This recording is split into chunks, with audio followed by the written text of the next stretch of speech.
What is up, everyone?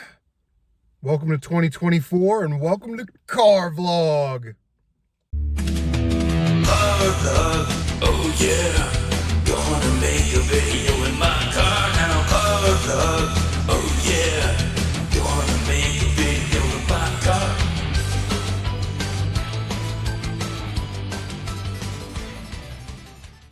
Now, I hope that everyone had an awesome Christmas and a great New Year. I took some time off around the holidays. Usually, campus is closed, so it's like a free day to just come in and do nothing and get paid for it. But, I took some time off and then I got sick over New Year's. I thought I was going to die. But, yeah, man. So, Iowa Retro Game Dad posted a video yesterday, a day before, about, can GameStop save physical media? These companies, the big three, they really just want you to digital. They want to own everything, and they want to take away physical away. They don't want to put stuff on discs or SD cards. And is GameStop going to be able to resurrect the retro game market? I don't know, but I will say this. And yes, he did mention that some people are not fans of GameStop. Some people are, I'm with Iowa Retro Game Dad. I'm about 50-50. I wish they would treat their employees better. I wish they would give people more they literally take something, they're like, yeah, I'll give you $2 for it, and then they write $44.99 on it, put it on the shelf while the customer's still in the store. You know what I mean? Like, that's terrible. My local game store will at least give you 50% on, the good stuff, the Marios, the Zeldas. If it's stuff that they sell faster, they'll give you 60%. So, that going into it. You take a $20 Mario game there, you're going to get like $12 trade credit. So, what it is what it is. It's the nature of the business. They have to pay for the overhead and the employees, so they have to get things at a certain price, which I get. But back on topic, saving the retro game market. I don't know. I think we went through this last time with GameStop, and they were taking in, fake cartridges, red. Somebody printed out a Conker's Bad Fur Day label and put it on All-Star Baseball 99, which is like a red cartridge.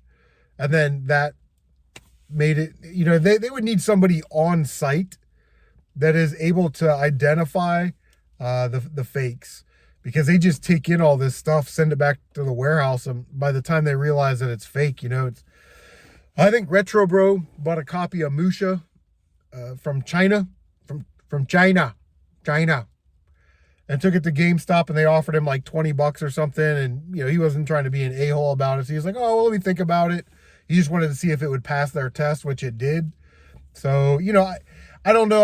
I think GameStop definitely needs to have somebody on site that is sort of an expert on retro games, can take games apart real quick, look at Pokemon or Game Boy Advance boards. They say that there are probably more fake Pokemon Game Boy Advance games in the wild than there are actual legit copies, just because they were mass produced. You can buy them in bags, from overseas. But with as expensive as some of these games are going, I'm not sure GameStop wants to go down the route of giving people $50 for a fake game that they can't sell. But I don't know. My local game stores are pretty good. Maxine's Bargain Box and Brian over at Buckeye Games and Flea Market, they're always really good, really fair with prices. I never really take anything into GameStop unless it's, like Call of Duty games, because like I always say this, like once or twice a year they will give $8 or $10 for Call of Duty games, like Black Ops 2, Black Ops 1. So, you find them at garage sales for $2 or $3. You hold on to them, and then you take them to GameStop and trade them in, sometimes controllers. But anyway, I posted a survey like a month ago, 2 months ago, on the PlayStation 2. What's your favorite genre on the PlayStation 2? Action and first-person shooter games, 47%. RPG tactical strategy games, 33%. Racing games, 11%. Platformers, 6%. Sports and extreme sports games, 3%. So, the PlayStation 2 is one of my favorite consoles of all time. I think it's the best console of all time. That's just me. You look at the sales numbers, what it sort of did as it progressed graphics and gameplay. Of course, the library of games, all the genres, all the subgenres.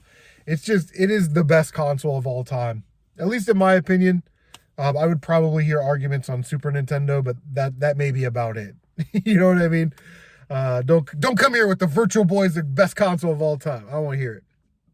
But I was thinking of the games on the PlayStation 2 that I want to beat, and I need to beat Sly Cooper 3, so that's on the docket for this year.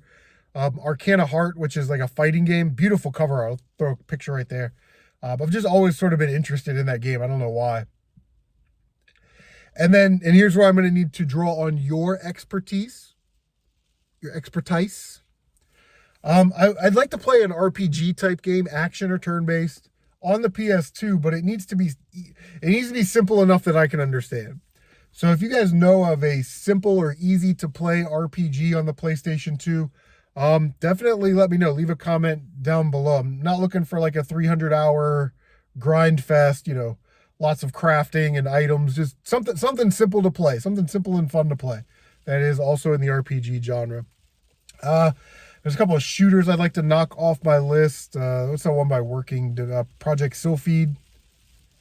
It's like snowing. You can hear the snow coming across the window. But yeah, I thought, try and play a couple PlayStation 2 games this year, because I do love the PlayStation 2, man. It's just such a dominant console. But yeah, a lot of great action games. A lot of genres starting on the PS2, or they started on the PlayStation 1 and they really got good on the PlayStation 2. What a console. Plays your PlayStation 1 games backwards compatible. But yeah, so let's wrap this up a little bit. I made my list of games that I beat in 2023, and I watched most of yours. I watched Captain Algebra, Retro Tiburon, Linda, Video Game Lover 58, Dat Game Collector. I love watching those videos, man. I love watching those videos. So if you make a video of the games that you beat last year and you post it and you tell me about it, I will watch your video for sure and leave a comment, because I'm a nice guy. But I made that video and I still have the Sega Genesis sitting out. And I kind of bombed on the Sega Genesis last year. I wanted to play a lot of Genesis games the last half of the year. And, football season comes around and I want to sit on the couch and watch football, So I didn't really play a lot of video games the back part of the year. But the Genesis was sitting there. And I thought, Retro Tiburon sent me Royal Rumble on Genesis. I'm going to play this because old school wrestling guy. Super fun game, by the way. Super fun game. It won the Royal Rumble with the Hulk Hogan brother.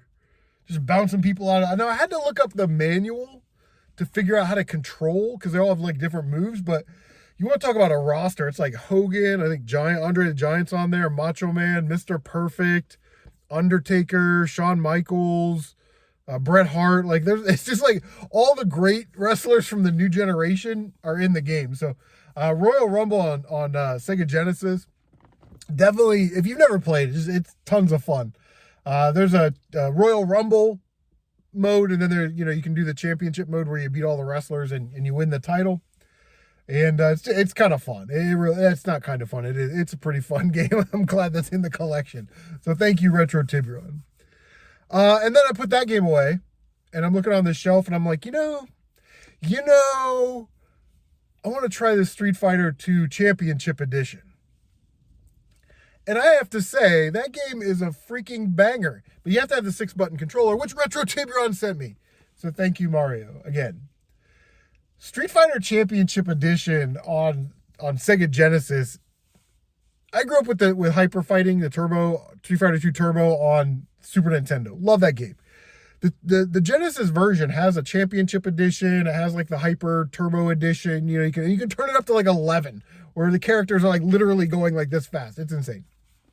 But what I thought was really cool is like each character sort of has an ending, So I beat it with Ryu, and the ending was there's a podium with Bison standing on 2, Sagat standing on 3, and where's Ryu? We can't find Ryu. And then he's like walking off into the distance, looking for that next challenge to prove that he is the best warrior. You know what I mean? Like, and then I was like, well, A playthrough with Ken should be pretty easy. So we played through with Ken, and Ken's girlfriend shows up out of nowhere and is like, hey, let's get married. Okay. And then he's in a tuxedo.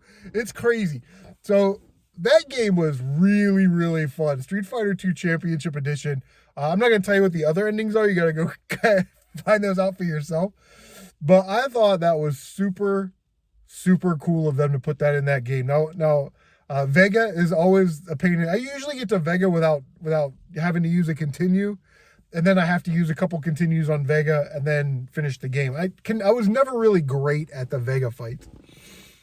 So, put that game back on the shelf, and I'm like, while the Genesis is still out, I have all these awesome shooters. Let's play Lightning Force, not Lightning Force, or Thunder Force, which is what it is, Thunder Force 4. Why do they change the names when they bring them over to the United States? If it's called Poo Poo Shoot 'em Up, then just call it Poo Poo Shoot 'em Up. Don't try and change the name and then screw up the name change. Lightning Force, like you're lightening the load or something. Whatever. It's Thunder Force 4. This game is it's awesome, but it's absolutely brutal. It took me like 2 weekends of like 10-hour game sessions each to learn this game. So I could 1cc it. Died once on the level 8 boss. And by the way, level 8 would be the final level in any shooter. Then I was doing some inebriated flying in level 9 and flew into a wall. That one's on me. And then I died. The final boss does that move where it kind of boom, boom against the sides of the wall. Wasn't paying attention again. Gets smashed. So I died 3 times. But 2 of those probably could have been avoided if I was paying attention more, But Lightning Force, super hard, but very awesome. Very rewarding when you finally put in the work and do the 1cc run. Anyway, guys, we're over 10 minutes. We're already at like 12 minutes. But how was your guys' holidays? What games did you get for Christmas? Oh, I did beat, oh God, you can't leave yet.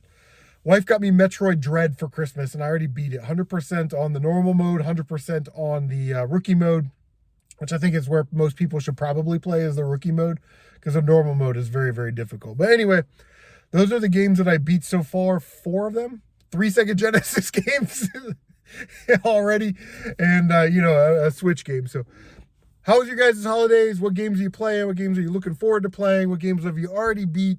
Are you going to make a games I beat in 2023 video and then tell me about it so I can watch it? Make sure you leave a link down below. Like, comment, subscribe, share on social media. Don't forget to bang that notification bell so you can stay up to date on all of your CM retro gaming goodness. Guys, take care of yourselves, and thank you for watching Car Vlog.